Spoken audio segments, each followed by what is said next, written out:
नमस्कार रितु राजपूत की ओर से एक बार फिर आपका हार्दिक अभिनंदन है, स्वागत है। कार्यक्रम आपका अपना है, बहारें हमको ढूंढेंगी। और जैसा कि आप जानते हैं, पिछले कार्यक्रम में हमने विश्व प्रसिद्ध कथक नृत्यांगना सितारा देवी पर बात की। और आप तो जानते हैं कि 12 साल की उम्र से उन्होंने नृत्य निर्देशक का काम शुरू कर दिया था। कितनी प्यारी बात है कि एक छोटी सी बच्ची जो स्वयं नृत्य करती है और देखते ही देखते निर्देशिका बन जाती है और हजारों बच्चों को सिखाती है। और एक दो दिन नहीं श्रोताओं, 6 दशकों तक लगातार कथक की सेवा करती है। जी हाँ, आपकी हमारी अपनी सितारा देवी। सितारा पर बात करने के लिए खास तौर पर हमारे स्टूडियो में उपस्थित है शिवेंद्र कुमार सिंह।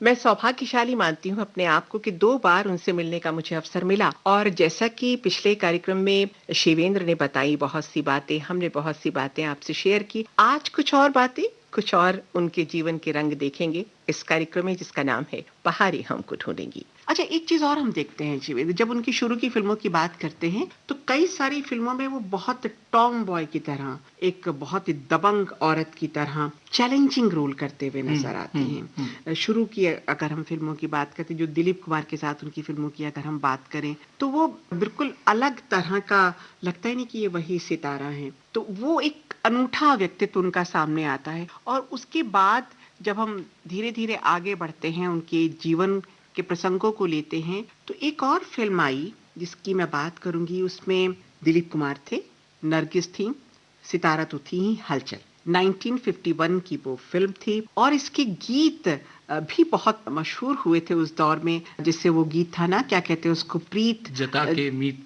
मीत बना के भूल ना जाना। अच्छा, आपको याद है कुछ कुछ। तो ये वाला गाना यहाँ पर हम सुन लेते हैं श्रोताओं, फिर बात आगे बढ़ाएंगे।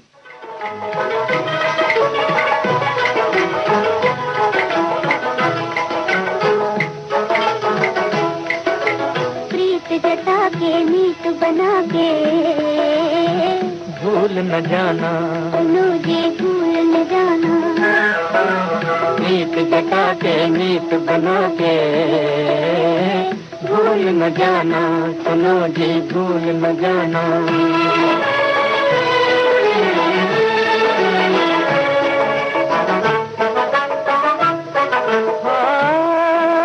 समा है प्यारा, रुत है सुहानी, दुल्हन बनी है रात की रानी, दुल्हन बनी है रात की रानी।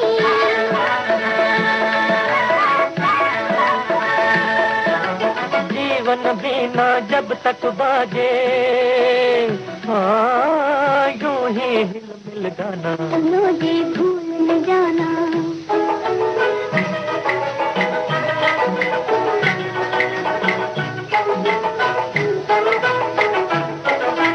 फूल न कुम्हला जाए खिलके,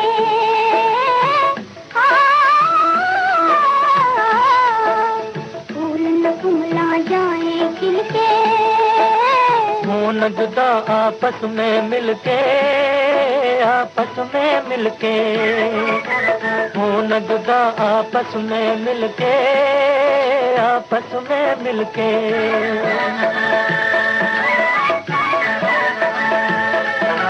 धड़कन बन के दिल में रहना, आँखों में बस जाना, सुनो जी भूल न जाना।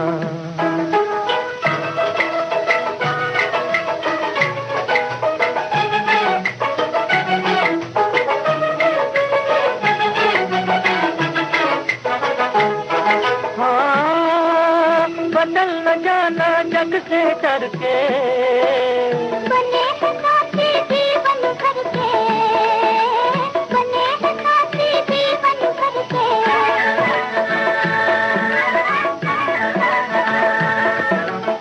इसकी दुश्मन है ये दुनिया, हाँ, दुनिया को ठुकराना, सुनो जी भूल न जाना।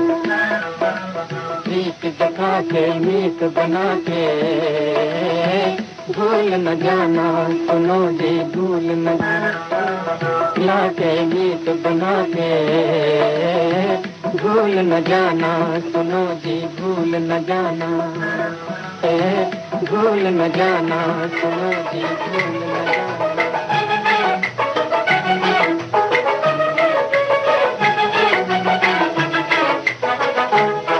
हाँ बदल न जाना जग से डर के, बने हैं साथी जीवन भर के, बने हैं साथी जीवन भर के।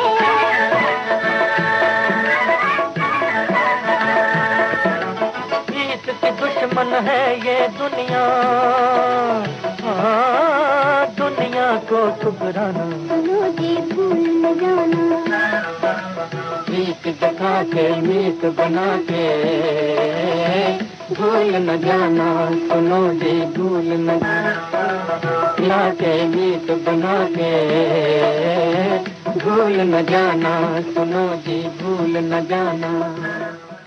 अगर हम बात करें लच्छू महाराज जी की या गोपी कृष्ण की बात करें, तो गोपी कृष्ण उनके शिष्य भी थे और उनके भतीजे भी थे, और गोपी कृष्ण ने भी बड़े अनूठे आयाम स्थापित किए हैं कथक की दुनिया में।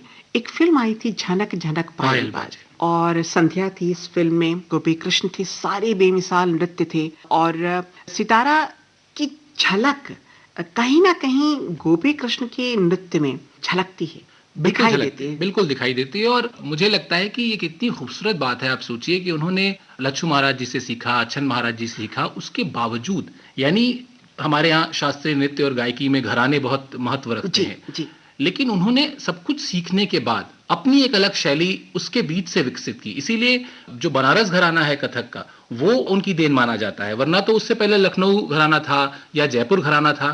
तो वही जो बात हम लोग बार बार कह रहे हैं कि वो भूख, वो काबिलियत, वो हुनर जो ईश्वर ने उनको दिया कथक को लेकर या अपने अभिनय को लेकर, वो जुनून जो उनको दिया, वो शायद कभी भी कम नहीं रहा उनके जीवन के आखिर पहले दिन से लेके, यानी पहले दिन से मेरा आशय तब से है जब बच्चा चलना शुरू करता है, तब से लेकर और आखिरी दिन तक उनके अंदर वही जुनून आपको दिखाई दिया होगा। आपको तो उनसे मिलने का मौका मिला, आपने बताया अभी श्रोताओं को, तो वो जो उनकी खास चीज थी वो हमेशा उनके अंदर वैसे ही बरकरार रही।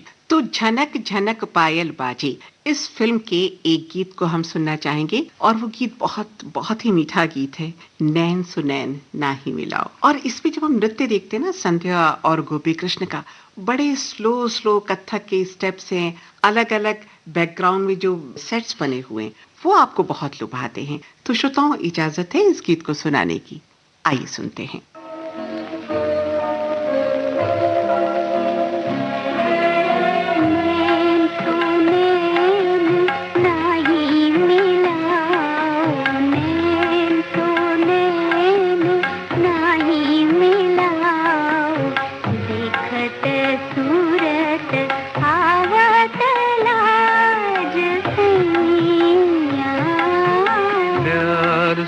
प्यार आके सजाओ, प्यार से प्यार आके सजाओ, मधुर मिलन गावत आज दुनिया।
कमान कैसे मारूं प्रीत का बान गुइया।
संगीत गाए कोयल तेरा ही गीत गुइया नैन तो नैन नहीं मिलाओ नैन तो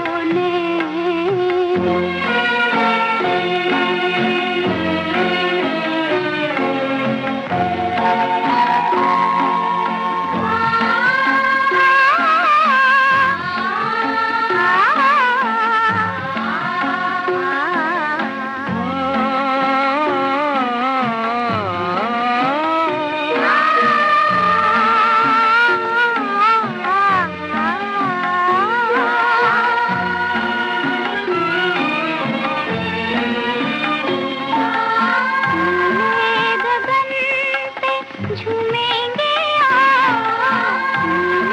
गगन पे झूमेंगे आओ बादल का प्यार देखेंगे आओ समझा क्या बादल नैया है बिजली पतवार हम तुम चल दे दुनिया के पार गुइया नैन तो नैन नहीं मिलाओ दिखत सूरत आवत लाज सैया नैन तो नैन नहीं मिलाओ नैन तो नैन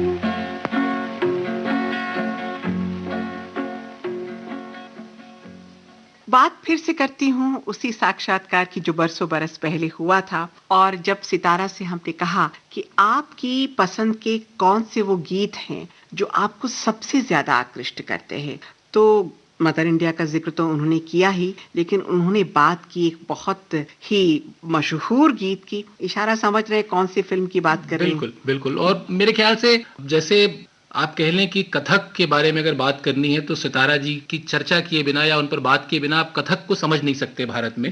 वैसे अगर हिंदुस्तान की फिल्मों को समझना है तो शायद जिस फिल्म की तरफ आप इशारा कर रही हैं वो फिल्म मुगले आजम जो है, उस फिल्म का अगर आप नाम ना लें या उस फिल्म को आप ना देखें तो आप हिंदुस्तान के सिनेमा को उसकी संपूर्णता में समझ नहीं सकते हैं। बिल्कुल सही कहा। और क्या के आसिफ साहब, क्या नौशाद साहब, क्या मधुबाला, दिलीप कुमार, दुर्गा खोटे, बहार, मैं किस किस का, निगार का जो अभिनय था उसमें मास्टरपीस, बहुत खूबसूरत फिल्म थी। इस फिल्म में जो डांस है मुहे पनघट पे, ये सितारा जी को बहुत पसंद था। लच्छू महाराज की कोरियोग्राफी थी, इस पे नृत्य निर्देशन था। इस गीत को पहले सुन लेते फिर बात करते हैं। बिल्कुल।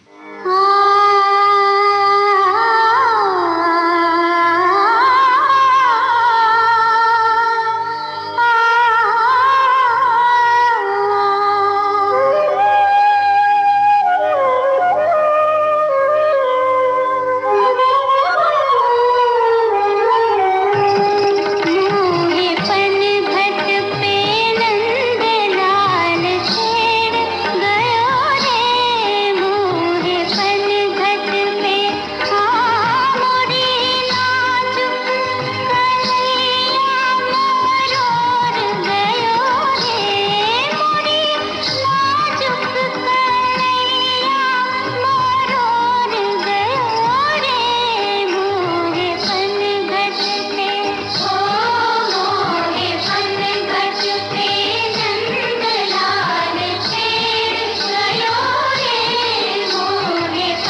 अपनी पसंद का ये बताया और फिर मुस्कुराते हुए सितारा जी ने हमसे कहा, क्या कहा बताऊं? जी बिल्कुल। अगर मैं लड़का होती तो मधुबाला से शादी कर लेती। इतनी दीवानी थी वो मधुबाला की।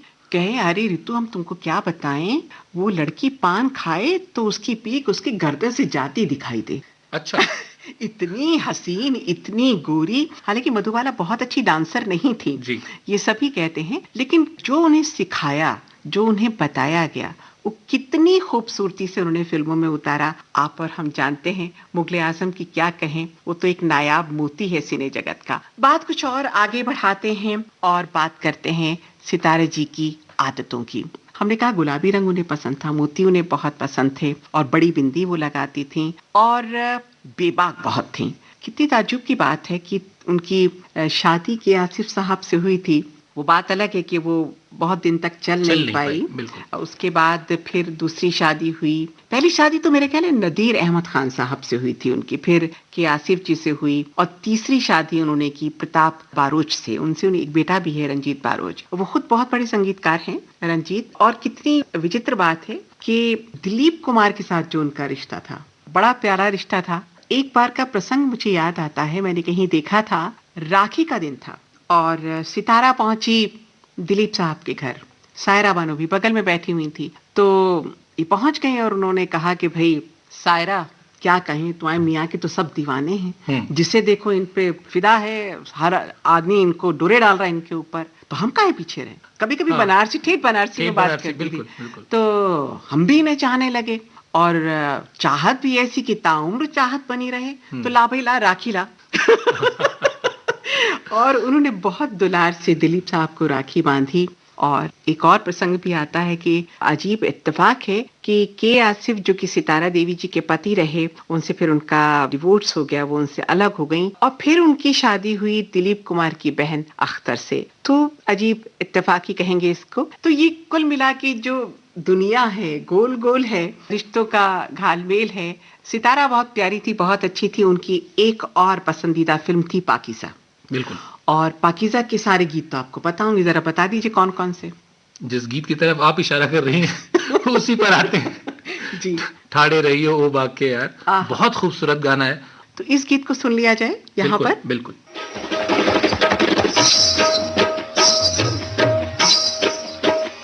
ठाड़े रहियो ओ बाके यार रे, ठाड़े रहियो ओ बाके यार रे, ठाड़े रहियो, ठाड़े रहियो, ठाड़े रहियो, ठाड़े रहियो ओ बाके यार रे, ठाड़े रहियो।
गीत ने बिल्कुल मन मोह लिया, नृत्य ने मन मोह लिया। और जैसा कि हम बात कर रहे हैं कथक नृत्यांगना, अभिनेत्री और गायिका सितारा देवी जी के बारे में। एक और फिल्म आई थी शिवेंद्र, अगर तुम्हें याद हो, उस फिल्म ने भी बहुत सारे रिकॉर्ड कायम किए। देवानंद तो स्थापित हुए ही हुए, वहीदा रहमान ने भी कमाल किया और बहुत प्यारी फिल्म थी।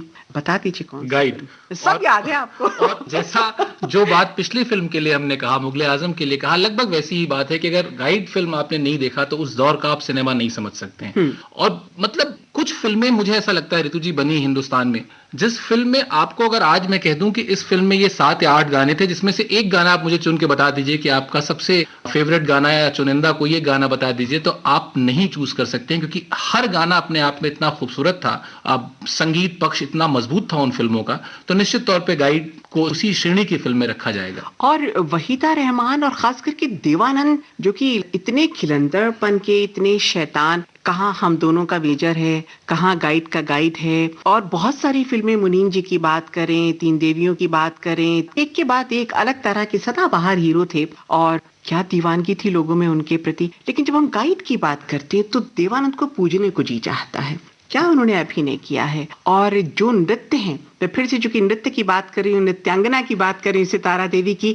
तो उस गीत पर आ जाती हूँ जिसके बारे में सितारा जी ने कहा था कि ये गीत मुझे बहुत भाता है, क्योंकि इस गीत में इतने प्यारे शेड्स हैं, इतनी सारी छटाएं हैं नृत्य की, संगीत की, रागों की, और वो गीत है पिया तो से नैना लागे रे। तो सुन लिया जाए। बिल्कुल, मेरा पसंदीदा गाना है। क्या बात है, ये गीत मुझे भी बहुत पसंद है।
से लेना लागे रे, लेना लागे रे, जाने क्या हो अब आगे रे, लेना लागे रे, पिया तो से लेना लागे।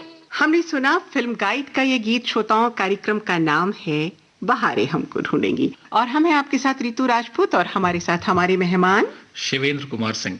एक बार फिर से स्वागत है शिवेंद्र आपका। बहुत सारी बातें उनके व्यक्तित्व के बारे में हम कर रहे हैं। कई सारे पुरस्कारों से नवाजा गया जी सितारा जी को, और 1930 से जो उन्होंने नृत्य निर्देशन शुरू किया तो मेरा ख्याल है सन 85 तक बदस्तूर जारी रहा, और 1969 में संगीत नाटक एकेडमी अवार्ड से सम्मानित हुई। फिर 1973 में पद्मश्री से नवाजा गया, और 1995 की अगर हम बात करें तो कालिदास सम्मान से उन्हें सम्मानित किया गया। लेकिन एक अवार्ड के समय थोड़ी सी उनकी नाराजगी दिखी। हाँ। और वो नाराजगी मुझे लगता है स्वाभाविक भी थी, क्योंकि उन्होंने बहुत तर्कपूर्ण बात कही। उन्होंने कोई सम्मान का अनादर नहीं किया। उन्होंने सिर्फ इतना कहा कि मेरी बहुत उम्र हो चुकी है और अगर मुझे ये सम्मान मिलना ही था तो पहले मिलना चाहिए था, अब बहुत देर से दिया जा रहा है। और जिस टेम्परामेंट की वो थी, जिस तरीके से सितारा जी के बारे में सब लोग जानते हैं कि उनके अंदर एक स्वाभाविक गुस्सा रहता था। अगर उनको कोई चीज लगती थी कि ये सही नहीं हो रही है तो वो जरूर उसको टोकती थी या उस पर जाकर अपनी राय रखती थी। तो ये कहा जाता है कि उस वक्त वो नाराज हुई